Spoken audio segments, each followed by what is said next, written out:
A comienzos del siglo XXI en Venezuela, un caso de violencia contra una mujer conmocionó a la opinión pública venezolana. Linda Loaiza López Soto, de 18 años, había sido rescatada el 19 de julio del año 2001 por funcionarios policiales y bomberiles de un apartamento en la ciudad de Caracas, en donde Luis Carrera Almoida la tenía privada de su libertad. Su secuestrador pertenecía a una familia pudiente y con influencia política en Venezuela. Desde su cautiverio, que inició el 27 de marzo del año 2001, Linda fue objeto de violencia física, sexual, psicológica y verbal. En su cautiverio, su agresor la privó de alimentación, la obligó a consumir drogas, alcohol y medicamentos, la amenazó,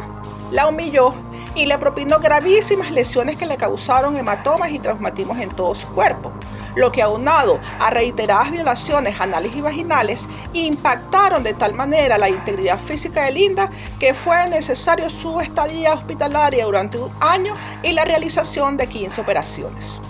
Los hechos anteriormente descritos fueron objeto de una investigación penal en Venezuela, donde tanto Linda Loaiza como sus abogados y familiares hicieron acusaciones por la falta de garantías legales en el proceso, así como también por amenazas recibidas. Un ejemplo de esto es que el caso fue conocido por 76 jueces, esto a consecuencia de 59 inhibiciones solicitadas por los jueces. En el segundo juicio oral realizado, Luis Carrera Almoida fue encontrado responsable por los delitos de privación de libertad y lesiones gravísimas, pero fue absuelto por el delito de violación. Otras dos personas que también estaban implicadas en el caso fueron absueltas de responsabilidades. Debido a la inacción del Estado, a la falta de garantías judiciales y a la insatisfacción por las sanciones y por la determinación de responsabilidades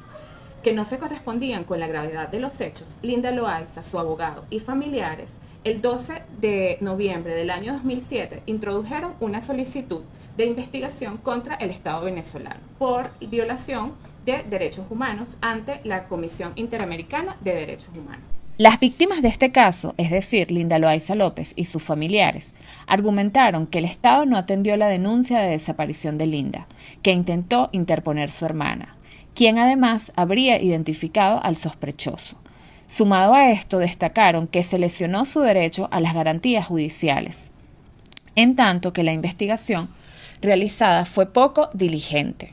Mencionaron que no se realizó una evaluación médica rigurosa luego de su rescate. No se garantizó la cadena de custodia de las pruebas. Se revictimizó a Linda Loaiza en la realización de exámenes médicos y no se le protegió a todas las víctimas frente a las denuncias de amenaza y hostigamiento por parte del victimario.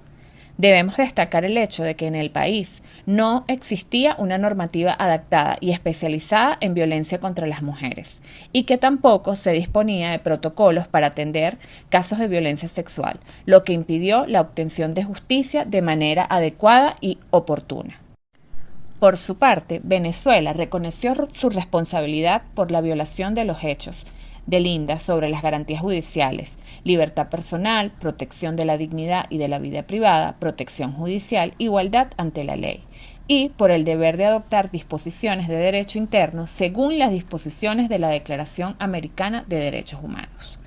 También el Estado reconoció su responsabilidad por la vulneración del derecho de integridad personal de los familiares de Linda. Sin embargo, no aceptó haber causado sufrimiento a los mismos por la supuesta inacción de las autoridades frente a un intento de denuncia de desaparición de Linda, el cual alega no haber existido, y negó su responsabilidad por cualquier acto cometido por un agente no estatal. En el caso López Soto y otros versus Venezuela, la Corte Interamericana de Derechos Humanos tuvo el compromiso de decidir sobre la responsabilidad internacional del Estado venezolano por actos cometidos por particulares y por los delitos de tortura y esclavitud sexual en contra de Linda Loaiza. Pero, ¿por qué es responsable el Estado por acciones cometidas por agentes no estatales cuando su responsabilidad se deriva en principio de acciones y omisiones de sus órganos y poderes? Según los supuestos establecidos por la Corte Internacional de Derechos Humanos, la responsabilidad por actos de terceros es posible cuando 1. Hay tolerancia o complicidad del Estado con particulares que atenten contra derechos humanos, o 2. Falta de diligencia para prevenir un acto de un particular que los violenta. lo cual, según la jurisprudencia del mismo organismo, necesita cumplir con el supuesto de que el Estado haya tenido conocimiento previo de la existencia de un riesgo cierto, inmediato y determinado. En lo que corresponde al caso concreto de Linda Loaiza, el Estado es responsable, en razón de su falta de debida diligencia reforzada por cuanto la Corte validó el testimonio de Ana Lucía, hermana de Linda, de haber intentado colocar la denuncia de su desaparición 6 veces, sin lograr que los funcionarios policiales tuvieran algún tipo de actuación. Al no haberse atendido el riesgo que supone para una mujer la privación ilegítima de su libertad, se propició la comisión del delito de esclavitud sexual. La determinación de este delito se basó en el cumplimiento de los supuestos para definir una situación como esclavitud según la jurisprudencia del caso Hacienda Verde Brasil, que valora el estado o condición de la persona y el ejercicio de los atributos del derecho a la propiedad, los cuales según la jurisprudencia de la Corte incluyen la pérdida o restricción de la libertad de movimiento, la obtención de provecho, la detención o cautiverio y la posición de vulnerabilidad de la víctima, y particularmente como esclavitud sexual, lo que supone la necesidad de existencia de actos de naturaleza sexual que restringen, anulan la autonomía de una persona. El cautiverio de Linda y la necesidad de reconstrucción vaginal a razón de las reiteradas violaciones soportan fácticamente la determinación de la Corte sobre la comisión del delito de esclavitud sexual.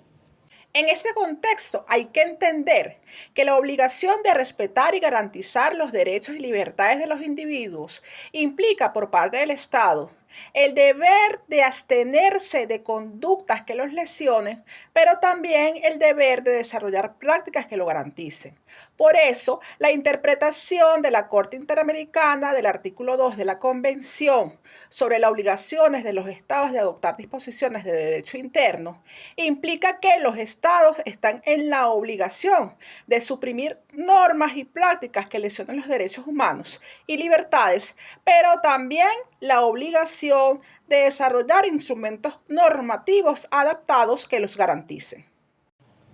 Esto configura la base a partir de la cual la Corte determinó la responsabilidad del Estado venezolano por los delitos de tortura, entendiendo como tortura todo acto realizado intencionalmente por el cual se infringen a una persona penas o sufrimientos físicos o mentales, con fines de investigación criminal,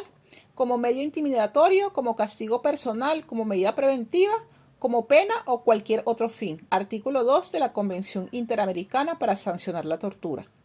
En el caso López Soto y otros, Venezuela, el agresor no pudo ser condenado en instancias internas por el delito de tortura, en tanto que no se había adecuado la legislación nacional a los preceptos de la Convención Interamericana para sancionar la tortura. Según la disposición del Código Penal de esa época, solo podía ser responsable de este delito un funcionario que lesionara los derechos de un detenido. La Corte, además, basó su decisión sobre la responsabilidad internacional del Estado por actos de tortura cometidos por un particular, sobre la valoración de la existencia de elementos que, según la jurisprudencia, constituyen un hecho como tortura, es decir, cuando el maltrato es intencional, cuando causa severos sufrimientos físicos y mentales, y cuando se comete con algún fin y propósito, y también la configuración de la violación y otras formas de violencia sexual como tratos crueles, inhumanos o degradantes, o incluso tortura. Con base a la falta de adaptabilidad de la norma interna y a los malos tratos físicos, psicológicos, verbales y sexuales sufridos por Linda Loaiza, la Corte determinó la responsabilidad del Estado venezolano por el delito de tortura. La instancia además determinó reparaciones dictadas que se centraron en la obligación de investigar los hechos e identificar, juzgar y sancionar a los funcionarios que no actuaron con la debida diligencia ante la denuncia de la desaparición de Linda Loaiza López y que obstaculizaron el acceso a la justicia en el caso. Asimismo, establecieron otras medidas de rehabilitación y satisfacción para Linda y sus familiares, medidas para garantizar la no repetición de estos hechos y medidas de indemnización compensatorias. De acuerdo a la resolución de la Corte Interamericana de Derechos Humanos, de fecha 28 de noviembre de 2023, se pudo conocer que hasta la fecha no se ha tenido conocimiento de algunos de los avances realizados por el Estado y que él mismo tampoco se ha puesto en contacto con las víctimas o sus representantes para conciliar la implementación de las medidas ordenadas. El caso de Linda Loaiza López constituye la primera sentencia de la Corte Interamericana de Derechos Humanos que aborda un caso de violencia contra la mujer en Venezuela. A su vez, representa el reconocimiento de la lucha de una mujer por obtener justicia. Este caso ha sido un referente para la región en materia de justicia de género.